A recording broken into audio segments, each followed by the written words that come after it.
গতকালকে রাতে মনে হলো যে অনেকদিন চিকেন বিরিয়ানি খাই না, তো 2টা চিকেন কেটে বিরিয়ানির মশলা, আদা রসুন বাটা, সরিষার তেল, একটু টক দই দিয়ে অনেকক্ষণ ধরে মাখিয়ে আমি সারা রাত ম্যারিনেট করতে দিয়েছিলাম। পরের দিন দুপুরবেলায় শুরু করে ফেললাম রান্না। আমি বিরিয়ানি রান্নার সময় বিরিয়ানির যে পোলাওটা আর মাংসটা একসাথে শুরু করে দিই, তো কিছু পেঁয়াজ ভেজে আমি তার মধ্যে ম্যারিনেট করে রাখা মুরগিগুলো দিয়ে দিলাম। এদিকে অন্য একটা প্যানে আমি ঘিয়ে কিছু পেঁয়াজ ভেজে তার মধ্যে পোলাওয়ের চালটা দিয়ে দিলাম। পোলাওয়ের চালটা আমি আধা ঘন্টা ধরে ভিজিয়ে রেখেছিলাম। এরপরে কিছু গরম মশলা দিয়ে অনেকক্ষণ ধরে ভেজে নিব। এরপরে দিব আদা এবং রসুন বাটা, ওটা ভাজা হতে থাকবে। এদিকে আমার চিকেনের উপরে তেল উঠে আসছে, সেখানে আমি ম্যারিনেশনে রাখা বাকি গ্রেভিটুকু দিয়ে দিলাম। এটা আস্তে আস্তে হতে থাকবে।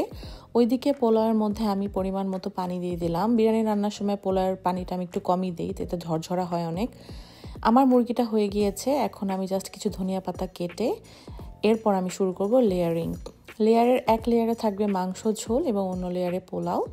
সব কিছু সুন্দর মতো লেয়ার বাই লেয়ার দিয়ে কিছু কাঁচামরিচ এবং কিছু বেরেস্তা এবং সব লাস্টে ঘি দিয়ে আমি ম্যারিনেট করব। 3 ঘন্টা টানা ম্যারিনেশনের পর এই যে আমার বিরিয়ানি, এত সুন্দর একটা স্মেল বের হয়েছে।